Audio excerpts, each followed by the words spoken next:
Hey, hello everyone, it's me. So, I'm here, back home. It's the day after my last flight that I did yesterday. Today was cancelled. Um, Today I wanted to talk a little bit about something else. You ever remember when you were young that you went to the fair, as we call it in England, or a carnival here with the fairground rides and everything?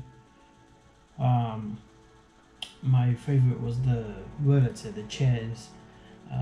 They would go around and there would be someone that would come up behind you on the chair and spin it around, and I was always sitting in the corner to make the chair spin to make it go faster and faster. Originally they would occasionally go anti-clockwise and they would go backwards, um,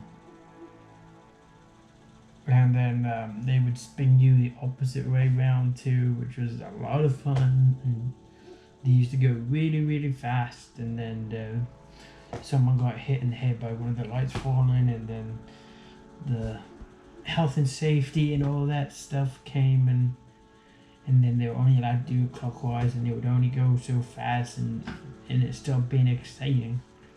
It became boring and safe.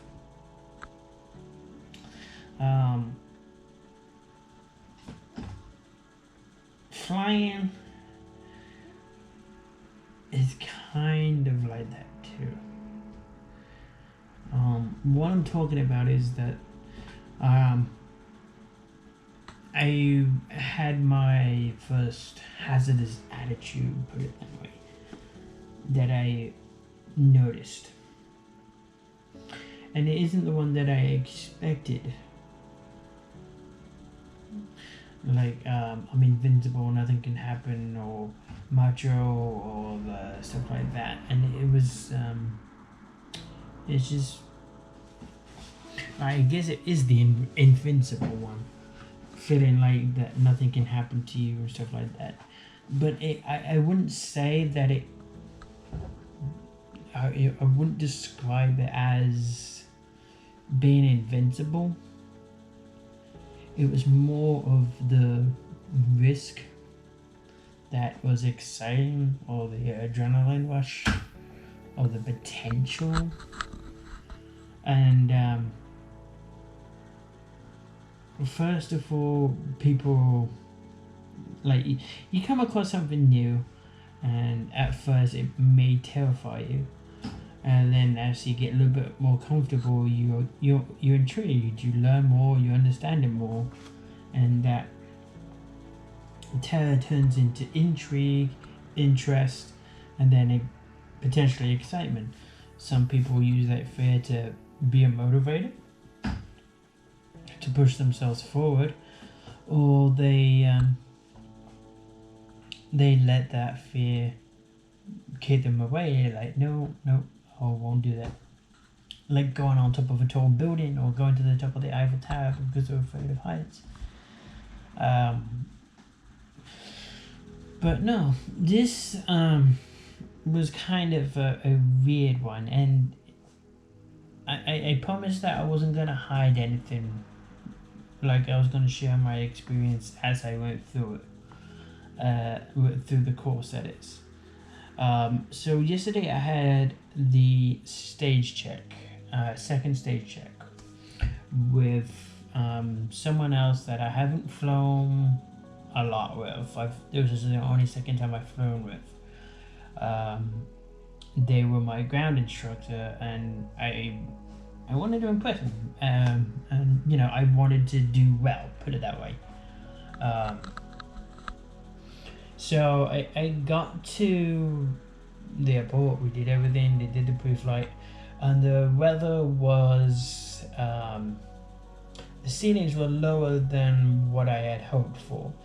I did a cross-country plan from my home airport to Greenwood Lake for November 1. And we would divert at the first checkpoint, similar to what the checkpoint is going to be. And so initially I planned for 5,500, and in the morning when I did the briefing, this said the ceilings are going to be 4,500, and so we changed it to 3,500 because we're going east, so it had to be an odd 500. So we took off, we headed that way, and we got to my second waypoint, which is the Delaware River with Bellevue on the right, and we noticed that the clouds were lower than, or coming down a lot faster than we assumed. So the person next to me just, let departure know that we was going down to 3,000 because it's getting a little misty here. And I found myself like, I've got someone that's IFR rated. I wanted to experience what it's like being in IMC, and it was starting to get misty. Like it was like a certain height, it was completely grey, like I've seen in clouds and stuff like that, but I could still see the ground, and I kind of wanted it to go up and go into it just to see what it was like to experience it for the first time. And I wasn't scared of it. I was actually excited to see this and experience it. So yes, I kind of point that as a hazardous attitude. And the thing is, the thing in the courses and the books is like, you've got to identify hazardous attitudes and catch it in the act. It makes it seem like, oh, it's so easy to spot, and you know it out of hand, and you can just click your fingers and stop it like that. But it doesn't. Like this crept up on me. Like it was sly. I was excited. I was kind of anxious because this was a stage check. I wanted to do well with the person I was flying with, and my adrenaline was in. I was excited, and stuff like that, and it was starting to the ceiling was starting to calm down, so I was still like 3,500, 3,400 as it was coming down, and then I decided to, I didn't decide, I was descended to 3,000, but I kind of wish I went down slower so I could have experienced a little bit of IMC, but I realized that would have been foolish, that would have been stupid. Like if I go ahead and complete my check right with summer and in the fall, I'm starting the IMC, so I'll have plenty of time to experience clouds, IMC conditions and stuff like that. I don't need to worry about that. Like the hazardous attitude is, if you need a textbook thing, is that taking risks is foolish. It would have been a risk, even though I didn't think it was much of a risk with the person sitting next to me. But the thing is, I'm supposed to demonstrate what it would be like if I was just in the plane as PIC. And yeah, I did. I did what I was supposed to do. I stayed and did the correct thing, and I got the instructions to divert. And I was doing the 360s while I was doing the diversion to Mount Pocono MPO. And I did it, and I carried out, and everything was good. But most of the day today, I've been thinking about it, and it was like yesterday. I was coming home. I was walking home, and my neighbor, I was talking to her, and she was like saying that she, on one of the commercial flights she was in as a passenger, they could see outside that it was cloudy and stuff like that, but she said she could tell it was bank. And I said, that's probably a body sensation. That was like one of the first things that we learned, is that when you're in IMC, your body fools you. And I explained, like, you close your eyes, have your head down while your instructor does whatever they want with the plane. and to you it feels like you're in a bank when they're in straight and level flight. It's because your body sensations lied to you. And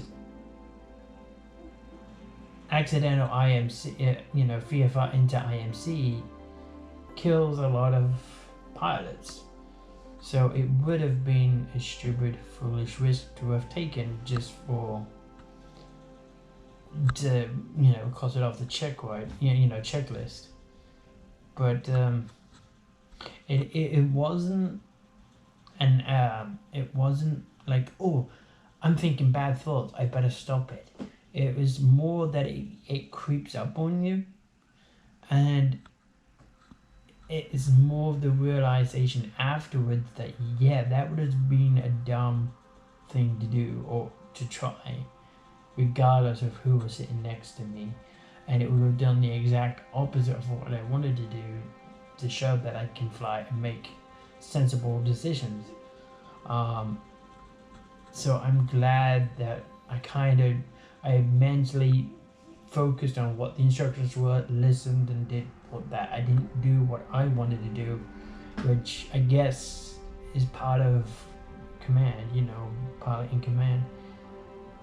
But it's interesting in how it doesn't, hazardous attitudes aren't easy to spot. They creep up on you, and that's the misconception that the textbooks give, that it's easy to stop and trap these hazardous attitudes.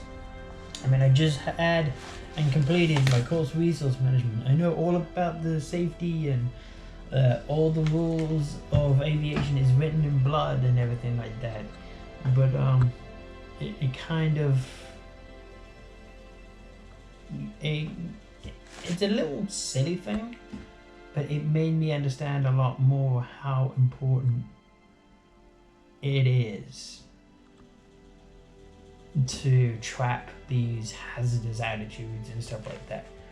And I had to stop myself from over criticizing it and over analyzing it, because I always say, and it's true, you can't apply logic to emotion, because that's all it was. It was excitement, it was being in the air, it's an adrenaline rush going in the air, always want to go faster, always want to do things, risky things, adrenaline rush, and then we come down afterwards, eager and excited to go back up again.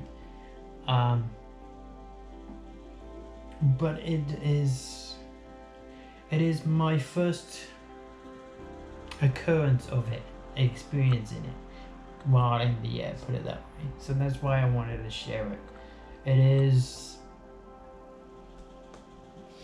is something that I've realized, or come to realize, that it is important to keep watchful of what you're doing in it, as well as what you're thinking. The I am safe checklist and stuff like that. Crew resource management, aeronautical decision making, and all of it, crew resource management, all of it. It's all about pilot safety, and I just want to under the score. It wasn't just like click your fingers, oh yeah, I want to take that risk, oh better stop that quick. No, it creeps up on you, and you don't realize, oh no, that's bad. You're like, oh, it's getting cloud, I've never experienced that would be cool, that'd be fun. Oh, I want to do this, I want to try it, I want to grow and get experience, stuff like that. You rationalizing it, or like, oh yeah, this would be good, this is totally safe, I have someone that's IFR rated, I can still see the ground, I can partially see the clouds, but I would still be able to see the ground, so I'm, it's no big deal, no risk, stuff like that. You gotta stop yourself, and the only thing that can ever get in your way is yourself. But so that's the end of the lecture, but you'll be happy to know that I completed the second stage check. It went good. I did everything that I was supposed to do. Short and self-field takeoff, I could do some more practice with. I was kind of rusty because I hadn't done them in a while, and I landed at my first pilot control airfield, so that was fun. I landed at Mount Pocono, so they probably think I'm a weirdo now, but yeah, it was fun. It was a fun experience. It was important to me that I got to fly with this person because, like I said, they were one of my instructors for the ground course, and I wanted them to see that I appreciated what they were doing, that I've learned what they taught, and I want them to see that I was actually doing what they taught.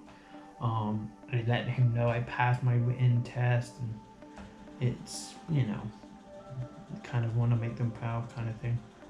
But alright, I will sign up there, I guess.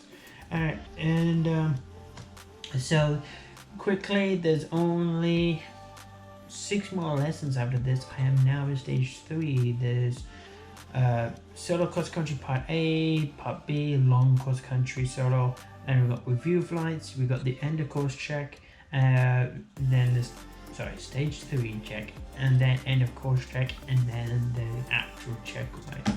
So yes, I am very close. If I can get it done, I'll be able to do the instrument course in September or in August. So it